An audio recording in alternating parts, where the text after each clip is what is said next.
As I'm creating this video, I just saw a news flash on my phone, and the news flash said Andrew Tate has been arrested in Romania on suspicion of human trafficking, rape, and forming an organized crime group, prosecutors has confirmed.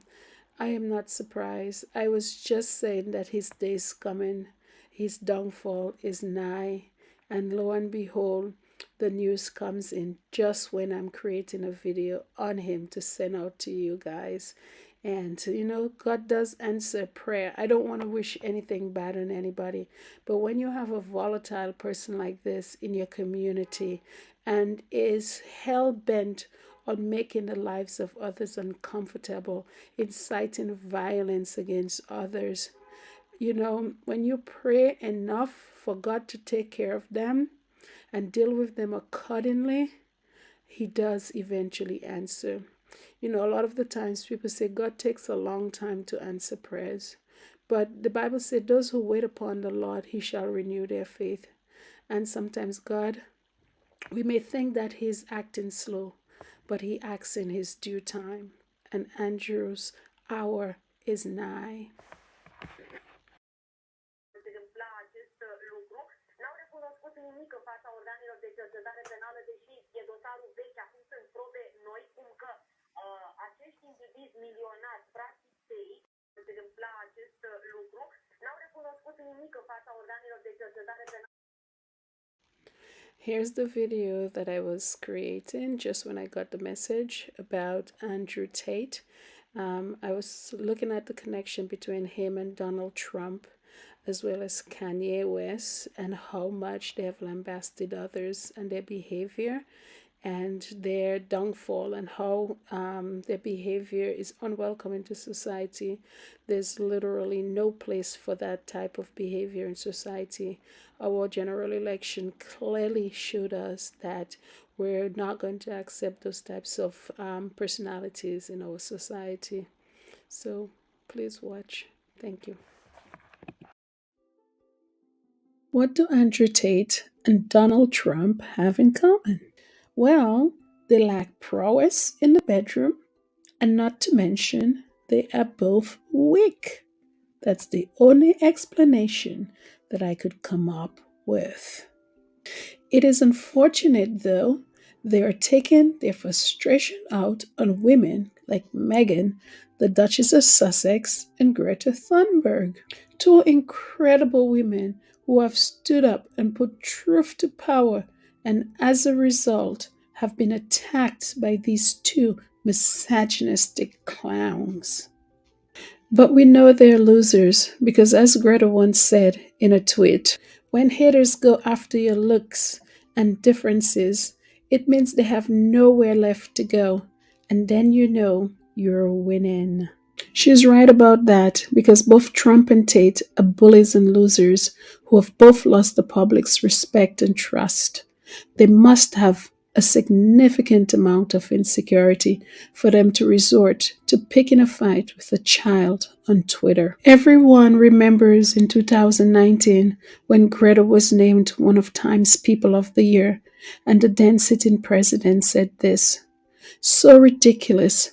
Greta must work on her anger management problem, then go to a good old-fashioned movie with a friend. Chill, Greta, chill." You could not make this up. A president who was in a position of power and influence, projecting his insecurities on a child.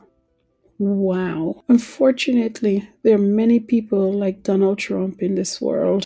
However, the climate is changing, and as we saw in our recent election, which denounced Trump and his rhetoric, the American people have sent a message that there is no place in our society for this behavior.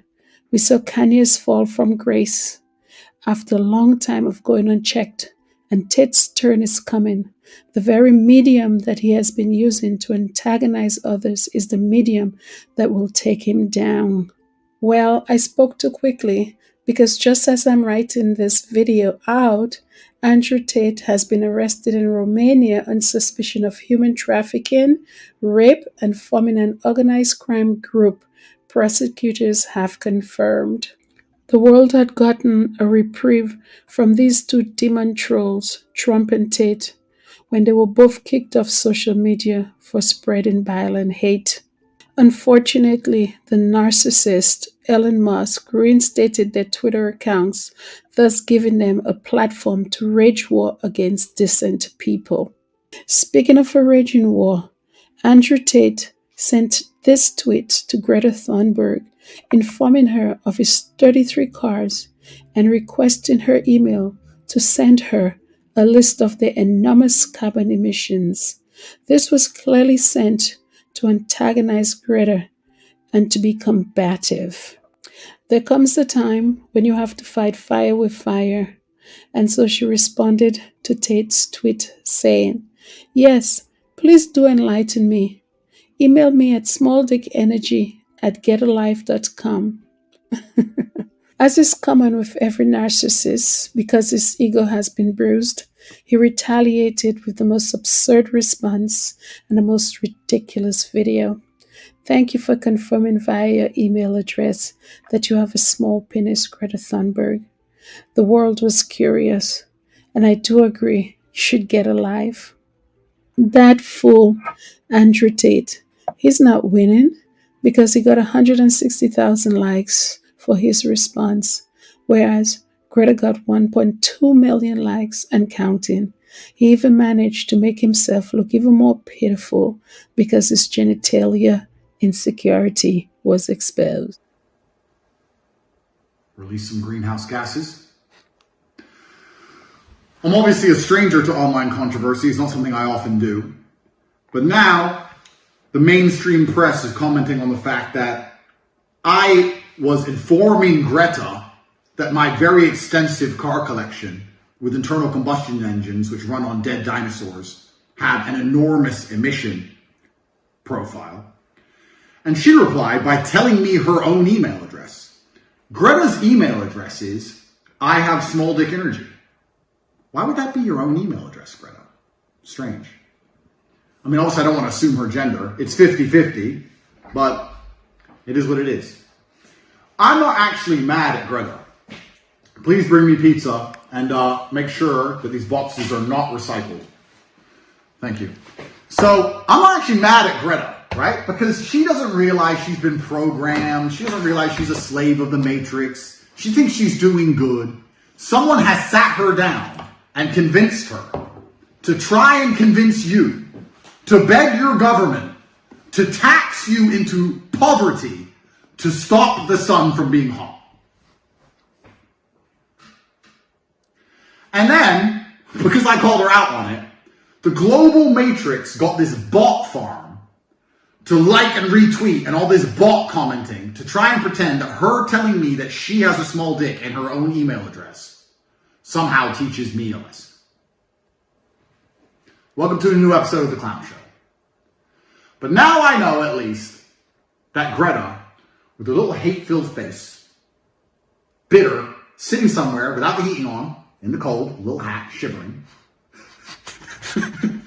use my tweets, which is going to make my Twitter account far more fun into a turn. Greta told him, just listening to Andrew tells me he does not know what he's saying and simply masking his insecurities for what he's lacking in the bedroom. Whoa, child. Wow, a man with a bruised ego.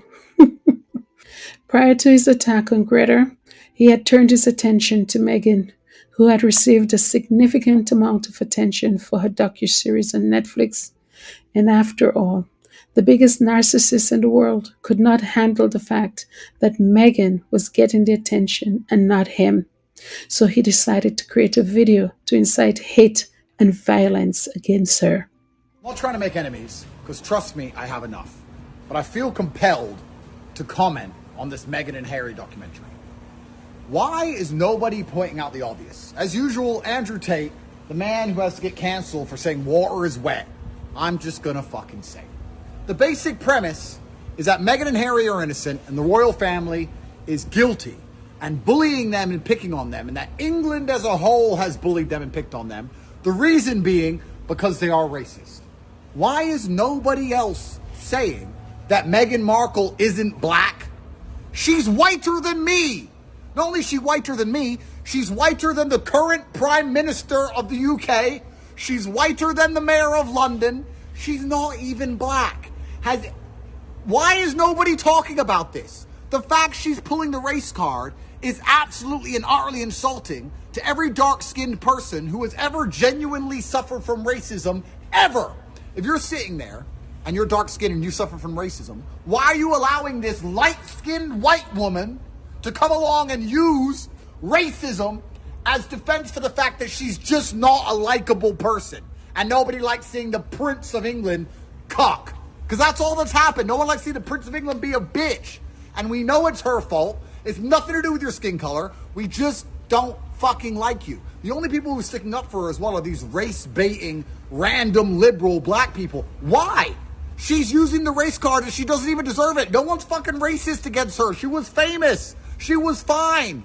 She was in suits or whatever, running around doing whatever haram stuff she was doing. There's no racial implication here. Nobody likes her at all. So, as usual, Andrew Tate has the solution. I officially invite Meghan Markle to cook me chicken. Because if she's black, it's going to taste good. I know. I've been around the block. I'm brown enough to tell. When Meghan Markle cooks me a chicken dinner, I know she doesn't cook shit for Harry. When she cooks me a chicken dinner, I will then confirm if she is black or not. Because I have a strong suspicion she's full of shit. Is pimping women to maintain his lifestyle. Yet women are the ones he's raging a war against. It does not get more asinine than that. Andrew, stop using these women's names to draw the attention that you so desperately crave. The more you speak, the more you expose your insecurities. Stop using Greta and Megan's names to get your high. The only thing I could say is wow.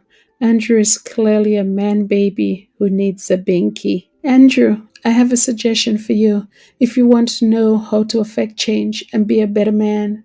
Tune into Netflix on December 31st, 2022 to watch Live to Lead to get some ideas. And by the way, the series was produced by Meghan and Harry. What have you produced lately other than Bile?